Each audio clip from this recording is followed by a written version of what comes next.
तो सर स्वागत है हमारे YouTube चैनल पर आपका। जो भी दर्शक आपको देख रहे हैं, थोड़ा सा अपने बारे में बताइए, अपनी फार्म के लोकेशन के बारे में बताइए। मेरा नाम धीरज कुमार है जी। और मेरा फार्म का नाम लीलावती सेंटर फॉर गॉड जी। और लोकेशन ये राजस्थान में पड़ता है, यूपी राजस्थान के बॉर्डर पे। यानी फरेज से CIRD से 22-23 किलोमीटर की दूरी पे जी। और ये पीपला में हमारा पोस्ट ऑफिस लगता है, गांव हाथीपुरा, पोस्ट पीपला, जिला भरतपुर, राजस्थान। बिल्कुल। तो सर कितने साल हो गए आपको फार्मिंग का काम? 2016 से चल रहा था। इससे पहले क्या करते थे सर? इससे पहले तो बस पढ़ते थे और कुछ नहीं।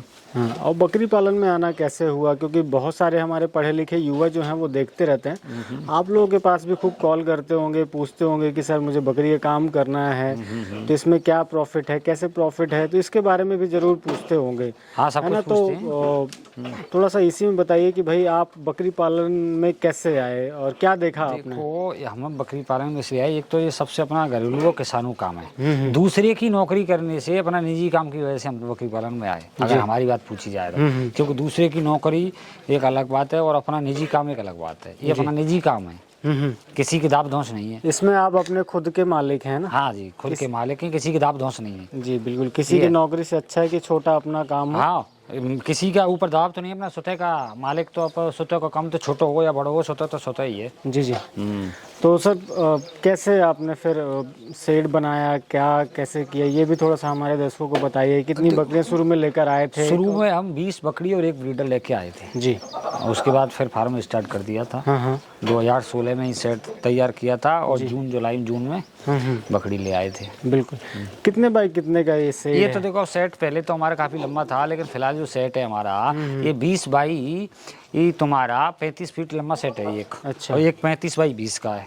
वो पीछे वाला? हाँ। 35 बाई 20 का। हाँ। और ये सामने वाला कितने का है? ये सामने वाला है पूरा 35 बाई 20 का और पल्ले वाला है 20 फुट चौड़ा और 25 फुट लंबा। अच्छा।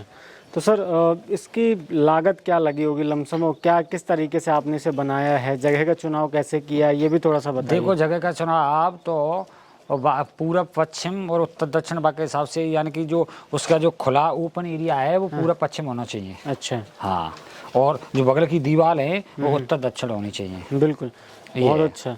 तो आपने शुरुआत करी थी तब लगभग कितनी लागत इसमें? लगभग इस एक सेट में ही कम से कम मान के चलो तुम 1,70,000 के आसपास लगा था। 1 लाख? यानी कि जो सेट आपको दिख रहा है इतना। हाँ, इसमें 2 सेक्शन आपने कर रखे हैं अंदर से? हाँ, अंदर से एक छोटे बच्चों के लिए अलग कर दिया है जी। जैसे कोई बकरी भी आवे तो बोला गया जानते हो। और एक बड़ा सेक्शन ये है। बड़ा सेक्शन ये है। और एक सेक्शन पल्ली तरफ है, इमरजेंसी जानवर ब्रीडर फ्रीडर को है तो पल्ली तरफ रहे आओ। ब्रीडर वगैरह उस तरफ रहते हैं। तो सर पिछले मतलब मैं देख रहा हूँ आपको भाई 16 से अगर काउंट करें तो 8 साल हो गए काम करते हुए। तो नस्ल का चुनाव कैसे किया, क्या ध्यान देते हुए आपने नस्ल का चुनाव किया, ये भी थोड़ा सा हमारे दर्शकों को बताइए। हमने नस्ल का बर्बरी का चुनाव इसलिए किया था कि एक तो ये ऐसी ब्रीड है कि स्टॉल फीडिंग पे सबसे ज्यादा सक्सेस है। हमारे यहाँ ग्रीजिंग का सिस्टम नहीं है, जंगल नहीं है। हाँ। अब जंगल हो तो लार्ज ब्रीड पे भी कुछ सोचते। अब जंगल नहीं है तो फिर लार्ज ब्रीड पे सोचना तो दिमाग में से ही निकाल दिया। जी। स्मॉल ब्रीड में बर्बरी सबसे बेहतर है स्टॉल फीड पे। स्टॉल फीड पे? स्टॉल फीड पर सबसे अच्छा जानवर सूटेबल है। अच्छा। बाकी का कोई भी ब्रीड स्टॉल फीड पे सूटेबल नहीं है। मतलब इस एरिया के हिसाब से अगर हम देखें, एरिया के और मौसम के हिसाब से देखी जाए तो बर्बरी सबसे सूटेबल ब्रीड है। तो सर एक अच्छी बकरी की पहचान क्या होती है, ये थोड़ा सा बताइए। बकरी बहुत सारे लोग बर्बरी दिखाते हैं और अलग अलग उनकी भाई कैटेगरी भी हैं, तो एक अच्छी बकरी की पहचान क्या होती है, क्या चीज़ें एक जो नया हमारा किसान है या जो नए हमारे दर्शक हैं जो बकरी पालन में आना चाहते हैं, बर्बरी के ऊपर काम करना चाहते हैं, तो बर्बरी में क्या क्या खूबियां देखनी चाहिए, ये थोड़ा सा बताइए। देखो, बर्बरी में भी कई खूबियां हैं। एक तो वो आदमी किसान के ऊपर डिपेंड करता है कि वो क्वालिटी में जाना चाहता है कि बगैर क्वालिटी पे काम करना चाह रहा है। जी।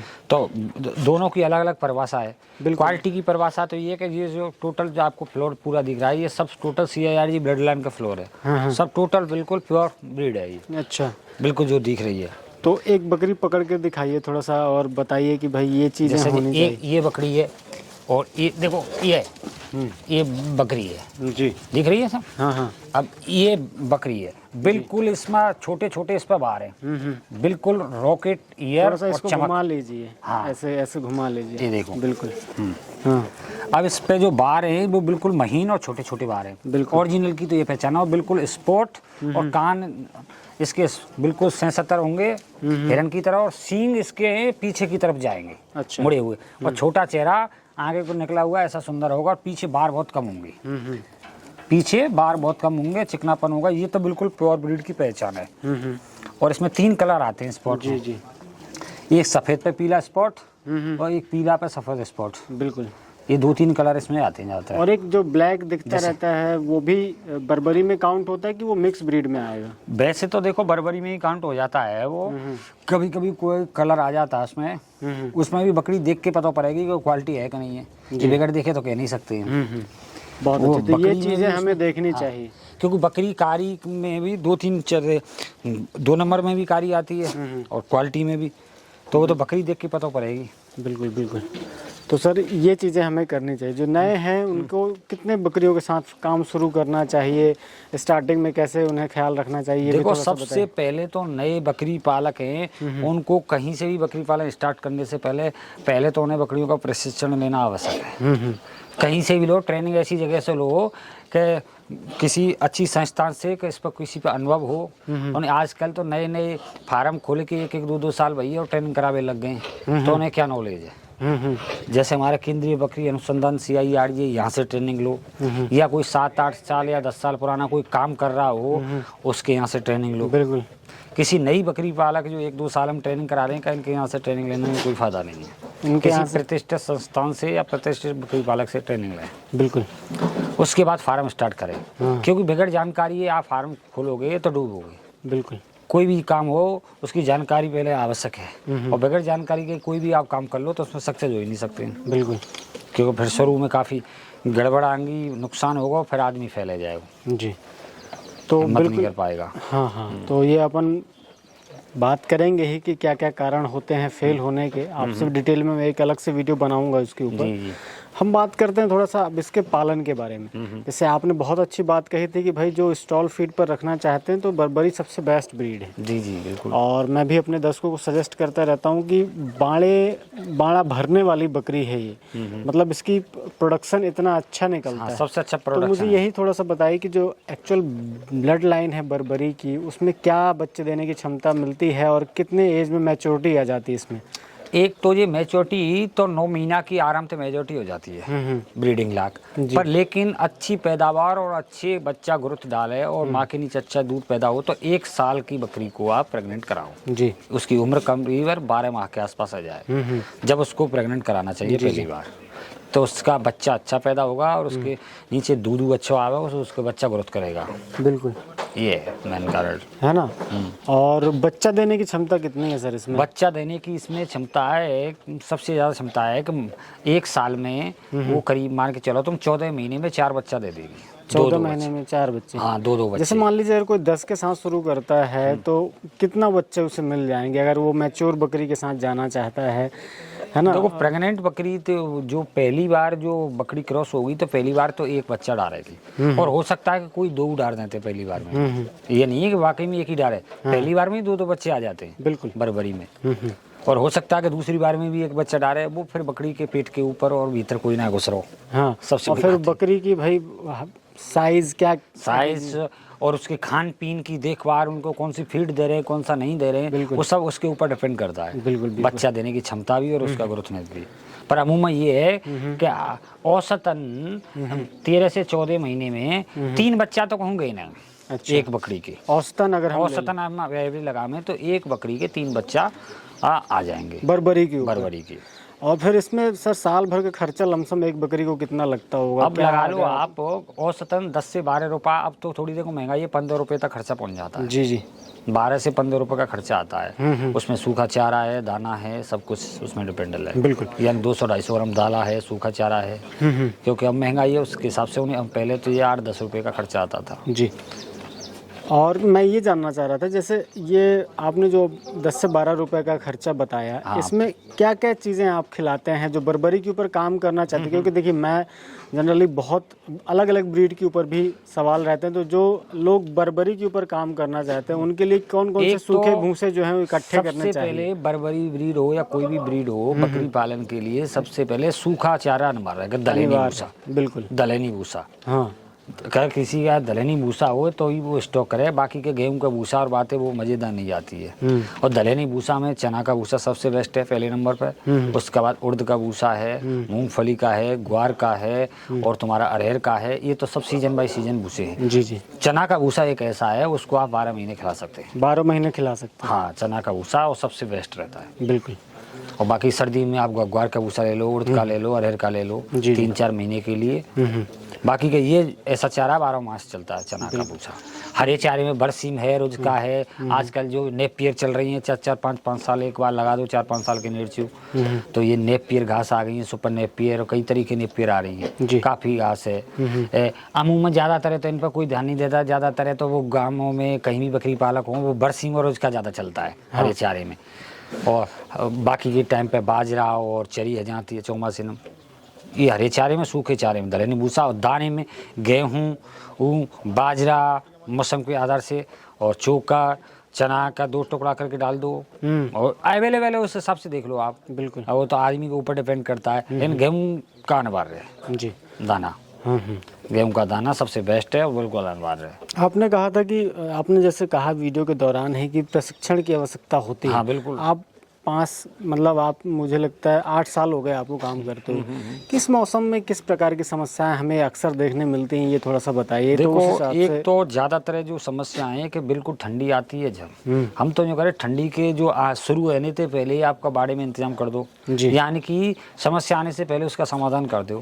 यानी कि जो भी बाड़ा बना रखे हो, अगर सर्दी आने वाली है तो उसका पैकिंग वगैरह, त्रिपाल जो भी है ऊपर डालना हो कि उसमें हवा पानी नहीं हो, ठंडी की आवश्यकता नहीं हो, उसको आप बिल्कुल पैक कर दो सर्दी से पहले। जी जी। और उसमें टेम्परेचर ज़्यादा आए तो थोड़ा ना हीटर वगैरह का इसको इंतजाम रखो, यानी कि उनको जानवरों को ठंड नहीं लगे, मेन कारण तो ये है जी। उसका इंतजाम तो आदमी खुद ही रखेगा। स्टॉल फीड पर जब हम बकरियों को रखते हैं तो बहुत सारी समस्याएं हमें देखने मिलती है, क्योंकि बाहर जब बकरी चरने के लिए जा रही होती है तो वो अपने हिसाब से चर लेती है जो उसे चाहिए होता है।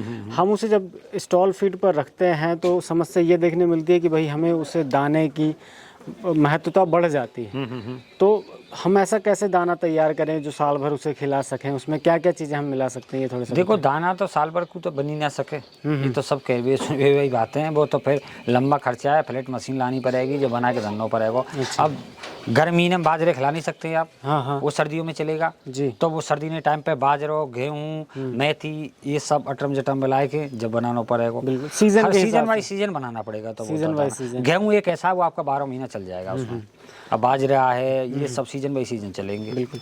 हरी घास की आपने बात करी थी, तो जैसे अगर आपने 25-30 बकरियां रखी हुई हैं और इसे आप लगातार मेंटेन करते आ रहे हैं, ये करीब 40-45 के आसपास छोटे बड़े सभी मिला के, है ना? तो इतना आप मेंटेन कर रहे हैं, तो हरी घास की कितनी जगह की जरूरत पड़ती है? कोई अगर 10 के साथ शुरू करता है, 20 के साथ, तो वो एवरेज एक लगा लेगा। देखो, अगर किसी के पास 20 भी बकरी हैं तो हरी घास के लिए या बरसीम और रुजका के लिए 4 बिस्से जगह काफ़ी है। 4 बिस्बे? हाँ, 4 बिस्से मतलब 1 बीघा? 4 बिस्से। अच्छा। यानी कि हमारे यहाँ जो राजस्थान में 16 बिस्से का 1 बीघा होता है। अच्छा। तो 4 बिस्से मान लो, यानी 1 बीघे का चौथा हिस्सा। एक बीघे का चौथा हिस्सा 10-20 बकरियों के लिए अनिवार्य है हरे चारे के लिए। और अगर आप बढ़ाना चाहते हैं तो आप इसे आराम से 1 बीघे को भी लेके जा सकते हैं, कितने भी अलग अलग मल्टीपल घास जो है वो आप लगा सकते हैं। हाँ, वो अलग अलग, वो तो आदमी के ऊपर डिपेंड करता है कि आपको क्या क्या लगाना है। सुपर नेपियर लगा लो 4 बिस्से में, 4 में और घास निगम आ रही है, ग्रीन घास आ रही है, सबको अलग अलग लगा लो। बिल्कुल, वो तो आदमी के मेंटेन के ऊपर डिपेंड करता है क्या करना उसे, क्या नहीं करना। वैक्सीनेशन के बारे में भी थोड़ा सा मैं दर्शकों को बताइए, वैक्सीनेशन में क्या क्या चीज़ें जरूरी हैं? सबसे पहले वैक्सीनेशन तो बिल्कुल अनिवार्य है। कोई ब्रीडिंग फार्म चला रहा है तो वैक्सीनेशन तो अनिवार्य है, क्योंकि वैक्सीनेशन अगर वो टाइम टेबल से करता रहेगा तो बीमारी, कोई भी बकरियों में घनिष्ठ बीमारी नहीं आएगी। हल्की पतली तो चलती रहती है, लेकिन घातक बीमारी नहीं आएगी कोई फार्म पे। जी। तो वैक्सीनेशन का तो बिल्कुल अनिवार्य है। छोटे बच्चों का करीब 4 महीने के बाद वैक्सीनेशन स्टार्ट हो जाता है। बाकी के आप शेड्यूल बना लेगा आदमी। जी जी। सर जैसे पीपीआर, सबसे पहले पीपीआर आवश्यक है, डीवार्मिंग, और कोई भी वैक्सीनेशन देने से पहले अनिवार्य है कि जानवर स्वस्थ होना आवश्यक है। हाँ। अगर कोई भी जानवर बीमार है, उसके जुकाम खांसी हो रहा है या कमजोर है, तो उसे वैक्सीनेशन नहीं दे सकते हैं आप। यानी कि स्वस्थ जानवर को ही वैक्सीनेशन करनी है, इस बात का ख्याल रखना। हाँ बिल्कुल, किसी भी बीमार जानवर को वैक्सीनेशन देनी नहीं। बिल्कुल। तो सर जनरली एक सवाल रहता है कि यार हमें इतनी बकरियां पालेंगे तो इतना मुनाफा हो जाएगा। आपका इतने 8 सालों का अनुभव क्या कहता है कि यार कोई 10 या 20 के साथ शुरू करता है तो उससे कितना मुनाफा ले सकता है? देखो मुनाफा और वो तो फिर एक अलग चीज़ है। उसमें तो एक तो सबसे पहले मैं सीधी बात बताऊं, उसके सब कर्म बाकी की बात है, उससे बड़ा तो कुछ है नहीं। जी जी। क्या मैं अभी उसे कह दूंगा 20 बकरी पाल ले और वो करोड़पति है जाएगा, तो वो तो सब समय की बात है जी। लेकिन अमूमन एवरेज है कि एक बकरी एक साल में 14 से 15 हज़ार रुपया आराम से उसे बचत करके दे देगी। दे देती एक बकरी। एक बकरी। अब उसे देखना है कि वो कितनी बकरियों से चालू कर रहा है, कितनी बकरी पाल रहा है। एक बकरी 14-15 हज़ार रुपये उसे एक साल में छोड़ देगी। बिल्कुल ये है। और क्वालिटी की और अच्छी बकरी की सुंदरता आ जाती है तो 2-4 हज़ार कम बढ़ती भी हो सकते हैं। बिल्कुल। वो बकरी के ऊपर डिपेंड करता है। जी। ये है। तो दोस्तों आशा करता हूँ ये आपको वीडियो पसंद जरूर आया होगा। पसंद आए तो दोस्तों के साथ शेयर जरूर करें और चैनल पर नए हैं तो सब्सक्राइब जरूर कर लें। Thank you very much.